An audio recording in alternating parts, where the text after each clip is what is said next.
महाराष्ट्र सदन बांधकाम घोटाळा प्रकरणासंदर्भातली एक बातमी आहे। महाराष्ट्र सदनाचं बांधकाम करणारे चिमणकर बंधू दोषमुक्त। मुंबई उच्च न्यायालयाकडून चिमणकर बंधूंना मोठा दिलासा मिळाला आहे। कृष्णा चमणकर आणि प्रसन्न चमणकर यांना दिलासा देण्यात आलेला आहे।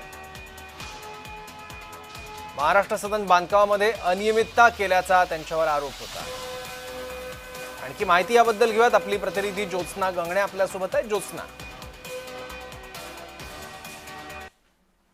महाराष्ट्र सदन घोटाळा या संदर्भात जे आहे ती मुंबई उच्च न्यायालयामध्ये आज या संदर्भात सुनावणी होती आणि या सुनावणीमध्ये जे आहे ते सर्वात मोठी यातली अपडेट ही आहे की यामध्ये जे चिमणकर बंधू जे होते, जे स्वतः महाराष्ट्र सदन बांधकाम करत होते, त्यांच्याकडे ते कॉन्ट्रॅक्ट होतं, त्या तिन्ही जणांना, तिन्ही चमणकर बंधू जे आहेत, कृष्णा चमणकर, प्रशांत चमणकर आणि प्रसन्न चमणकर, या तिघांनाही मुंबई उच्च न्यायालयाने जे आहे ते दिलासा दिलेला आहे।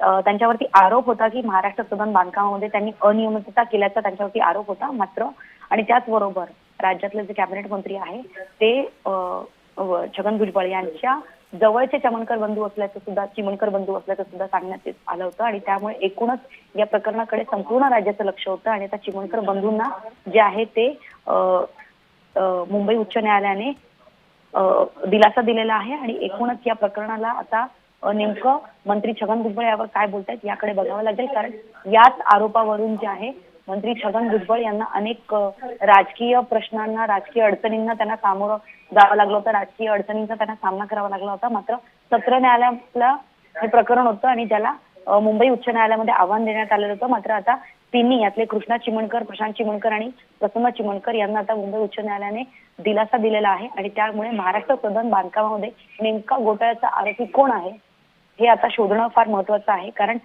महाराष्ट्र सदन घोटाळा हा महाराष्ट्राच्या भ्रष्टाचाराच्या गाजलेल्या घोटाळ्यांपैकी एक होता आणि ज्यामध्ये स्वतः मंत्री छगन भुजबळ यांचं सुद्धा नाव होतं। मात्र आता चिमणकर बंधूंना दोषमुक्त केल्यानंतर मंत्री छगन भुजबळ यांच्यावरती ते काय बोलतील याकडे सर्वांचं लक्ष असतं। ओके ज्योत्स्ना, तू सोबत राहा। आणखी एक बातमी आहे, त्याबद्दल काही अपडेट्स तुझ्याकडून जाणून घ्यायचे आहेत।